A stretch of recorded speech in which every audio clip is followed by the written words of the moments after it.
Hi, I'm David Dodge. Welcome to Green Energy Futures. Richard Allen is the chair of United Hydrogen, a conglomerate of 37 hydrogen companies working to bring hydrogen solutions towards the goal of getting to net zero.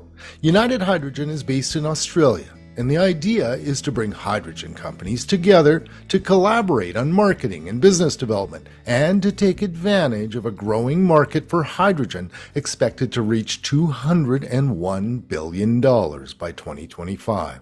We're pleased to present our full interview with the chair of United Hydrogen, Richard Allen. There's much talk and progress towards developing net zero electricity grids, but you don't often hear about the solutions for the other 80% of energy that we consume in liquid or gaseous forms in our buildings, vehicles, and industry. In this wide-ranging interview, Richard Allen talks about the sweet spots for hydrogen as well as the challenges. We often hear about how renewable energy is creating distributed energy sources, but Allen suggests hydrogen could be developed similarly by building production facilities close to the end users, such as filling stations or industry. Hydrogen has the potential to help reduce emissions in transportation, buildings, and industry, areas responsible for most greenhouse gas emissions. But some applications seem much more appropriate than others, and in the end, economics and energy efficiency will likely determine the roles that hydrogen will play. I'm Richard Allen. I'm the chairman of United Hydrogen Limited. My background is more than 40 years in the energy business, of which 20 odd years was in the conventional blue and black energy, which is gas and normal oil. And then I've transitioned into renewables and been very heavily involved in biomass. And then we've obviously looked at all of the renewable energy sources. And finally, we are chasing hydrogen. So, Richard, you're part of this, I think you guys call it a hydrogen conglomerate. So what is the name of that company again? What is it? Who's in it? And what do you guys do? United Hydrogen is a conglomerate, so it's an aggregation of a lot of different businesses across the hydrogen space. So the aim is that we find industry or parts of the industry that aren't well served. We look to identify a solution in that space, and then we build businesses around it. So at the moment, there's around 37 different companies in the conglomerate.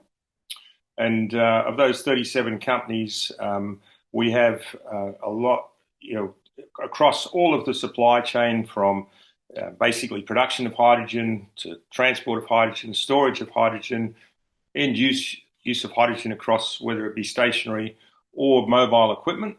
And we are building those businesses, and then obviously as they grow to the point where they are self-sustaining and big enough, they don't need the help of a big brother like United Hydrogen, then they either exit the group or either fully or partially. And then we go on and look for other opportunities to keep growing the business. So the idea is to stronger together, kind of. Correct, yes. We're not investors in builders, we're builders of businesses. And then we use the aggregation, obviously, to provide the opportunities for individual businesses to be pulled through into other opportunities. So if you're a producer and you need a customer, well, we can provide both those solutions across the group. So are you like a sort of a marketing arm or a business development arm or all of the above? All of the above. It's somewhat unique in the sense of the actual business model itself. It is quite a disruption compared to the normal way of funding, renewables or funding new businesses. But yeah, it is a business where we actually bring the opportunities for people who normally are technocrats, who don't have a lot of experience in the markets, how to raise capital, how to promote their businesses and how to structure their businesses, get the governance in place, and all of those other things that makes a successful business. United Hydrogen brings those parts of the puzzle together and supports that business through its growth phase, and then looks to exit sometime in the future when the value has obviously been increased in that business. And is United Hydrogen based in Australia? And if so, how did that come to be? United Hydrogen started in 2019. It was a group of two founders of the business. They originally identified an opportunity for hydrogen as a fuel for basically industrial businesses. They created a company called H2X. H2X has now built the first hydrogen-powered pickup truck. That's built on a Ford Ranger base, so it's now they've grown from that point to the point where they've got garbage trucks into Sweden and other places. They've got a large order book, and they're at the point of listing on the London Stock Exchange. So let's circle back to the top. Let's talk about why hydrogen. Why do we care about hydrogen? What's the big deal? The big deal is that it's everywhere to start with. When it combusts, it produces water and not CO2. It has a very high energy density. It's obviously 3 times the hydrogen energy density of gasoline, and it's ideal as a transport fuel into the future. And it is base load power. It's not intermittent power. You've got PV cells behind you in your picture. Well, the sun's shining, they're working, and when the wind's blowing, the turbines are turning. But when neither of those two things are happening, we're falling back at the moment, and we're seeing it in Europe, where they're actually reverted back to coal-fired power stations in Germany because they don't have that capacity to continue to operate with renewables.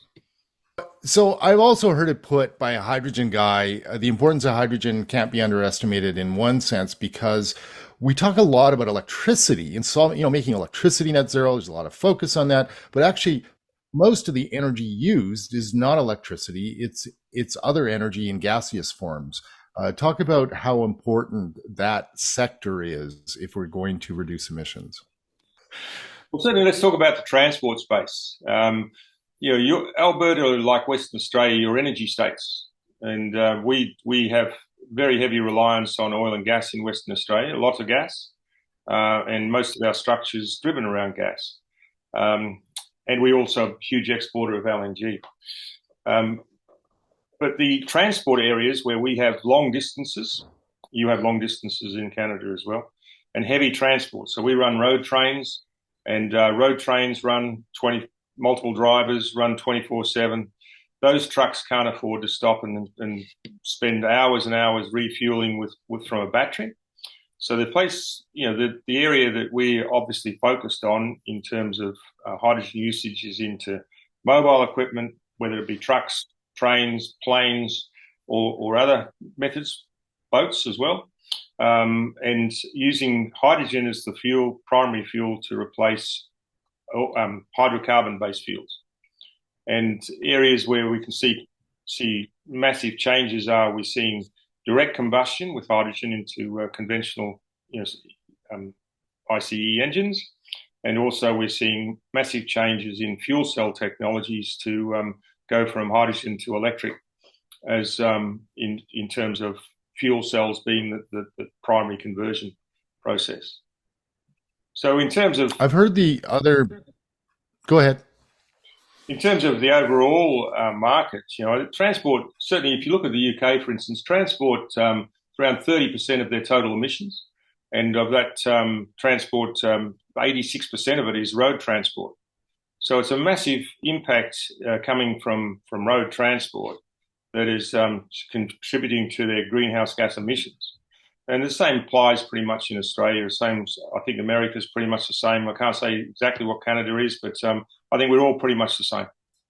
So planes, trains, ships, and transportation sorts of things are big. I've also heard that industry could be a big user. Obviously, the industry uses a lot of gas for energy, for heating purposes, for process purposes, and the ability to replace natural gas or any other form of hydrocarbon gas with hydrogen is very real. There are challenges around distribution of the hydrogen through the gas pipelines because of the embrittlement of the steel caused by the hydrogen. But these are technical challenges that will be overcome. Coatings will solve problems. And we have ongoing conversation with ATCO here in Australia about being able to put hydrogen into their networks. They have distributed networks in small regional towns generally using LNG, where they distributed the gas via road transport and then put it into the network. So we see opportunities, not only the major networks, but also into the more regional networks that are operated to distribute gas for heating. And obviously heating, we don't heat our houses the same way as you do in North America here in Australia, but certainly where gas is used currently for heating domestically in America or industrially, then potentially changing that to hydrogen is very real. It's great. I think I'm going to circle back on that. But first, let's talk about Alberta's conventional energy industry seems to be betting big on hydrogen, and they seem pretty focused on producing it from natural gas.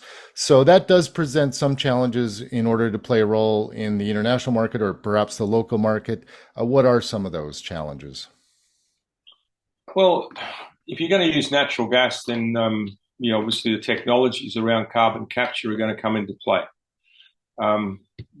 For hydrogen to be the replacement for natural gas, then it's got to be green hydrogen or very low carbon hydrogen.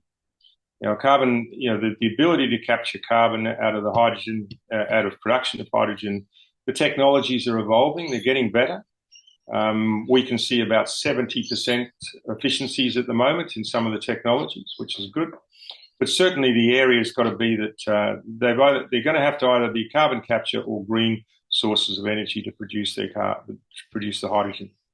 So if you're using wind or solar for electrolyzers, then obviously it's green hydrogen. But using stripping hydrogen out of natural gas, it's obviously without capturing the carbon, you're not really going forward, you're just going sideways. Yeah, and how much of a handicap is that? Because they're all talking about, we'll capture the carbon using CCS, but almost nobody's doing it, and it's pretty expensive.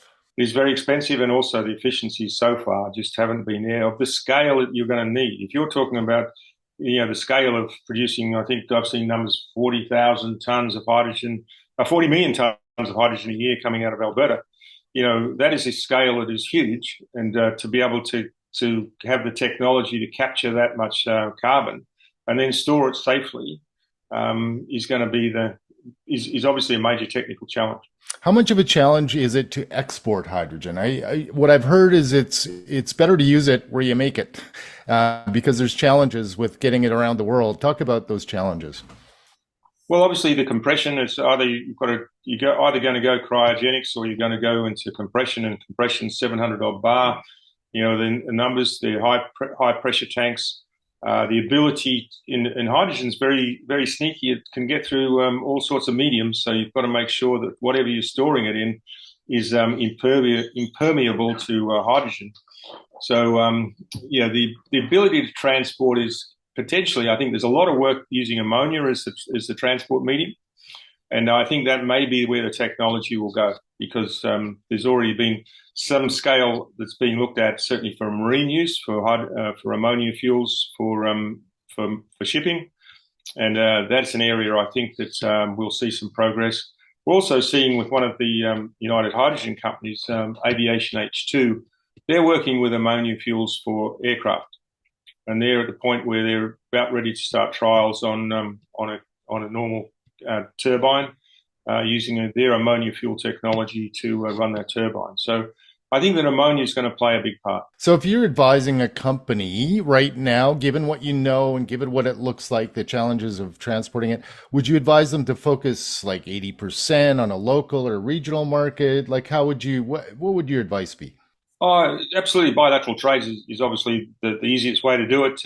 Create a demand where the end user is. An example would be you could have a hydrogen filling station out in the middle of Alberta or middle of Western Australia. As long as you've got a water source, and you've got some sun, and we've got lots of sun generally, or some wind, you could put a small wind generator, a small solar farm, and an electrolyzer there. You could produce hydrogen on the spot, put a refueler next to it, and you've got a fuel station. So that's an example of how you could integrate the supply chain. Alberta also has, and I'm not sure if you know this, but the best solar and wind resources in Canada, lots of it. And actually, it was until our government put a stall on it. It was the fastest growing in Canada. So is that, how expensive is electrolysis, and is that getting better? What's the outlook there? Electrolysis is getting better. There's a lot of work happening in that space as well. Efficiencies of electrolysis are getting better, and also the membranes are getting better. We're seeing rapid changes in the industry, but theoretically, you could run basically a wind solar electrolysis generator on a small scale to produce hydrogen to run a fuel station economically. I can't give you the numbers of the actual cost of hydrogen, but obviously everybody wants to try and get hydrogen down to $2 a kilo. If it's $2 a kilo and you've got no tax effects, it's cheaper than diesel.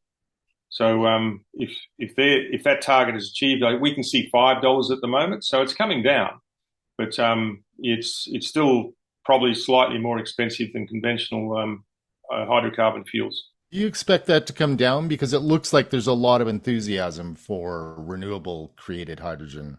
We'll see it come down to a level that is certainly competitive with where we sit today with hydrocarbon fuels. You mentioned you're working with ATCO. They actually have a pilot going in Fort Saskatchewan, Alberta, where they're blending 20%. And their aspiration now is, and that's gone, not 20%, sorry, 5%. They wanted to do 20%, but they had some approval issues. But now they're working on a greenfield, and they'd really like to develop 100% hydrogen community. What do you think of hydrogen for heating buildings, especially when you think about, the competition, the other ways you can do that, such as heat pumps? Well, heat pumps, I think that's the route that the United Kingdom's gone, is heat pumps. And some numbers that have come out just recently in the last 24 hours about what the impost's going to be on end consumers of going that route, which is going to be a huge individual impost. But heat pumps still need an energy source, and that's electricity. So where's that electricity going to come from that's baseload? I know we're circling around to electricity, but that fundamental issue is still there. That if you want to run heat pumps, you've got to have the infrastructure to support the heat pumps in terms of the distribution network, because it's a change in the UK where they're going to put a lot more load on their distributed electricity system, and then they've still got to have the electricity to run those heat pumps, and it's got to be either nuclear, it's going to be wind, or it's going to be solar. Now, at the moment, wind on land in the UK is basically suspended, something similar to issues in Alberta, and those issues, obviously, if you go offshore wind's expensive. So hydrogen, though, as a home heating solution, also has its challenges, though, doesn't it? Because you require different appliances. You require the public to accept the idea of using hydrogen in their homes. There are some obstacles. Oh, there are obstacles, yes. Guarantee there are obstacles. There are technical obstacles. There are other challenges. But those challenges, I think, solutions are basically either in field being developed or right now identified how to solve the problems. I think that the knowledge is there and the understanding is there to make it work. It's just that you've got to catch up with the actual technology to make it happen in a large scale to make sure everybody stays safe, because obviously it's as I said before, hydrogen's got an energy density 3 times that of petrol, so it's got a big bang in its buck. So we've talked a lot about challenges. Talk about the potential of hydrogen. So if you're giving me your big pitch about why hydrogen's going to save the world, and maybe it won't save the world by itself, but you know what? Why should I be looking at hydrogen? Give me your best pitch for it. Well, it starts with hydrogen is everywhere. It's not going to be a fuel source that's dominated by the Middle East or Russia or any other source. So from a sovereign risk perspective, if for any country, they have the ability to be energy independent, as long as they've got the ability to extract that hydrogen. So I think that is, if you take away that source of tension, which we see right across the world when it comes to energy security. That would be a major step forward for the world. And also the ability for everybody to have access to that sort of energy in doesn't matter where you live, in what country or whatever regime. I think that's also a very, very big positive. So we're going to see a major change to the way the world looks at energy, because we're so focused around the Middle East, we're so focused around the countries, and some countries aren't that friendly, that have access to large amounts of hydrocarbons. So geopolitically, I think it'll be a great move for hydrogen to take over as the energy source. Well, I know we interviewed Greg Caldwell from ATCO, and he made the point that, of global energy use, like 80% is not electricity or something like that. It was a really big number. And so hydrogen is potentially there to address a big chunk of that big chunk. Yes. No, that's true. Well, that's why, we have conversations with people like ATCO, because, we see that it is a broad ranging fuel. And you look at the industries that can support it, it's infinite, the amount of solutions that are out there. So I understand you're looking at Canada. Why have you got your eyes on Canada, and what are you looking to do? Basically, we're going to list on the Canadian Stock Exchange, and the reason for that is that I think there's a better understanding in the North America around hydrogen as an energy source going forward.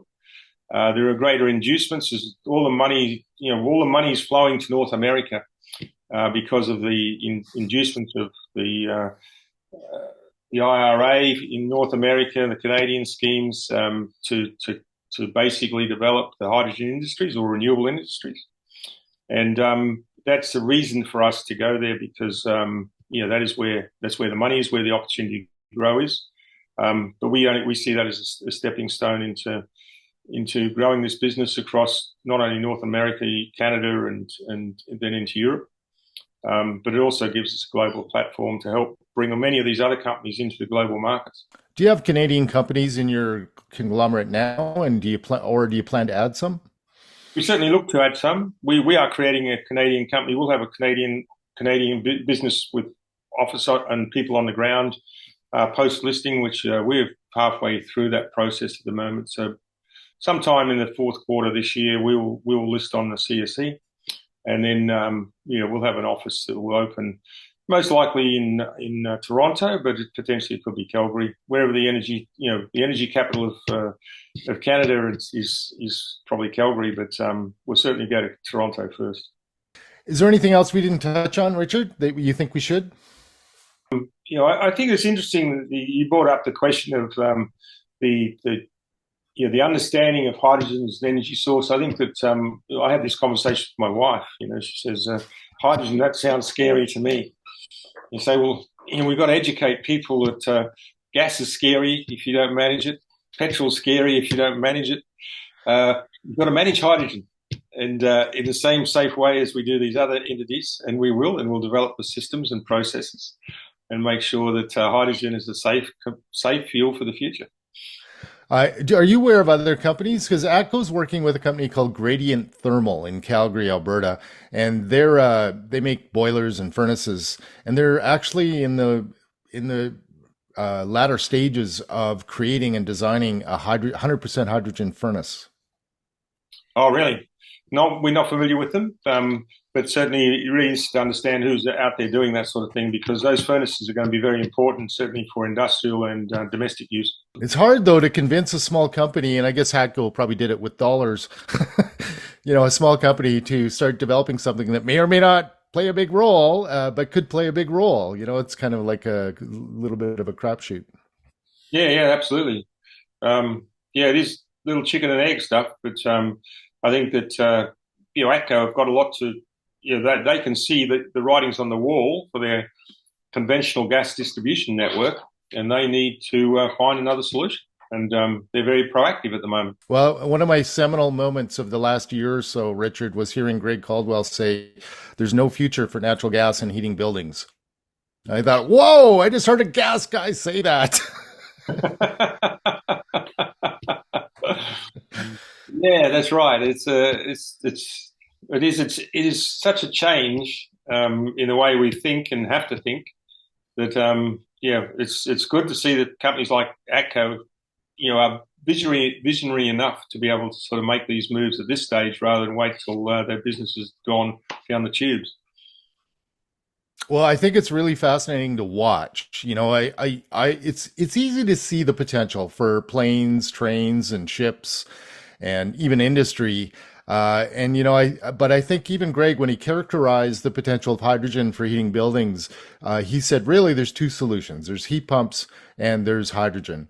And he said, in the end, it'll be economics that'll decide that. And so I think a lot is resting on the economics of CCS for that to work for them, unless they're going to make green hydrogen and it's suddenly more economic.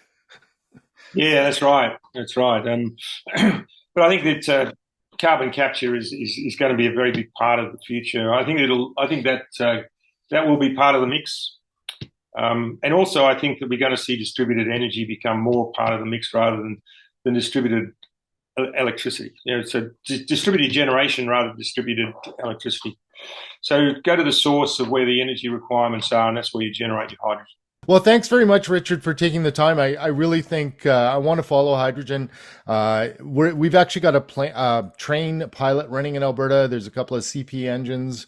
There's a trucking pilot going on, part of this hydrogen hub thing. And like I said, there's a lot of push behind this from conventional energy, especially here. Yeah, we're seeing the same thing in Western Australia. The large mining entities, which are very heavy energy users, especially one of the larger ones, Fortescue, to basically an iron ore producer. They're very focused around converting everything to hydrogen.